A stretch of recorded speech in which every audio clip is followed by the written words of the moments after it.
Day 12. Iran versus Portugal.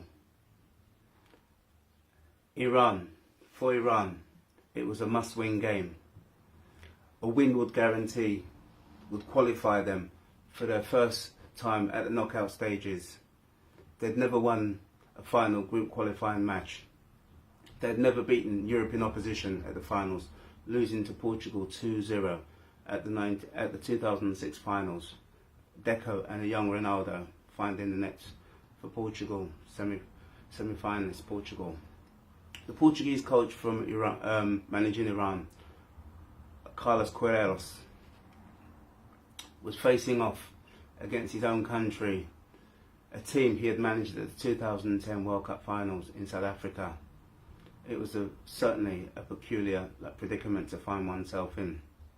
Iran had 12 players that played in Europe. They made one change. Asmon, who had scored 11 goals. They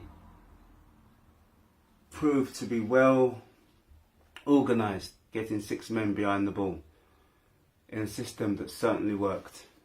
They proved against Spain they were capable of creating chances, able to get men forward.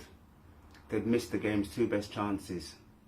Should they be positive and brave, there'd surely be an opportunity to exploit a set-piece weakness seemingly evident in the Portuguese team. For Portugal, a win was necessary in order to win the group. They'd lost only one of 11 games at the group games at the World Cup. They'd make 3 changes with Quaresma coming one of the new men. Portugal, with an identical record to Spain, knew that the incentive to win was there in order to top the group and avoid a very fierce-looking Uruguay. After a very thrilling 3-3 draw with Spain, they ground out a very fortunate victory over Morocco. It was a game certainly of 2 defensive-minded teams. Iran started brightly. Their game plan was evident: sit tight and break swiftly on the counter. They were defending well. They were disciplined and organised, and certainly much more adventurous than in the previous 2 opening games. Competitive without creating. Portugal, who had 1 shot on goal against Morocco, looked to take advantage of confusion in an Iranian defence that had kept 11 clean sheets in 12 qualifiers. Jamaria blasting over after the confusion between the defender and the keeper. The keeper, Beram Band, missed the following cross and then dropped another. Would Portugal be able to exploit this apparent weakness? News filtered through that Spain went 1-0 down. Nonetheless, they'd still qualify. They'd still qualify. Spain winning the group. Portugal winning the group. It didn't last long with Isco to equalise 5 minutes later. But then, as half-time approached, Quaresma, now 34, in his first ever start at the World Cup, winning his 79th cap, with some brilliance, was to deflate Iran with 9 consecutive clean sheets in qualifying. With the outside of his boot, he was to send the ball high into the corner and send the crowd into raptures. He was a pretty unfulfilled talent once at Barcelona and Inter Milan. It was his 10th international goal. It was the first goal Portugal scored for Portugal that Ronaldo had not scored. It was the first goal Portugal scored that wasn't scored by Ronaldo. It looked over for Iran, left them infuriated when the referee from Paraguay awarded Portugal a penalty for foul on Ronaldo. This after initially dismissing the claim before changing his mind.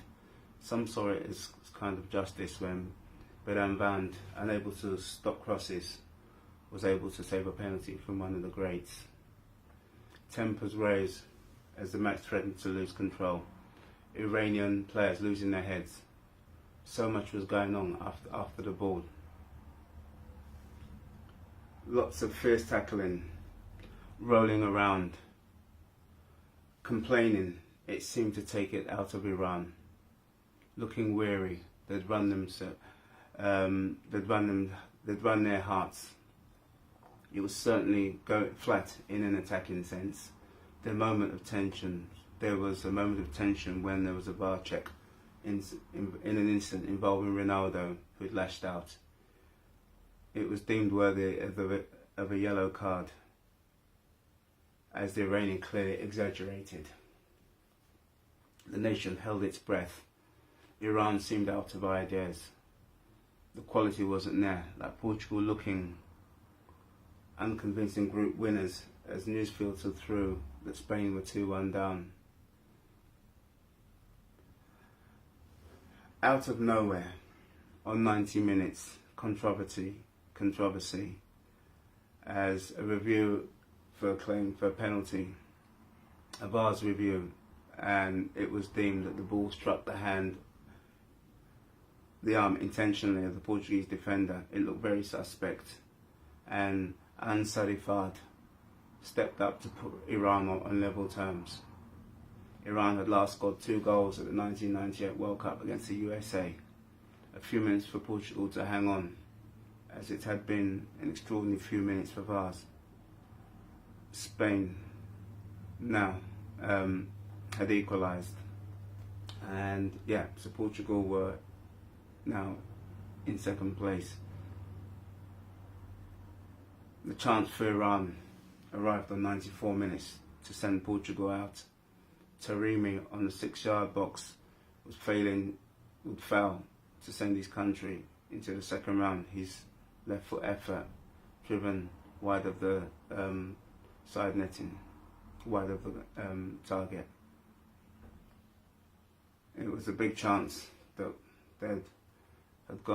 had been spurned. Portugal to end up group runners up to Spain. So Portugal would face Uruguay and Spain would go on to face the host nation, Russia. As for my personal opinions, I think Portugal would find it really tough, would do well to beat the Uruguayans. I think their time perhaps will catch up with them now against the tough and fierce Uruguayans. As for Spain, they had an opportunity against the hosts, but it wouldn't be as clear cut as some would think, because they had definitely not. They'd been very fortunate against Morocco and against Iran too. So it would be very interesting to see how it all evolved.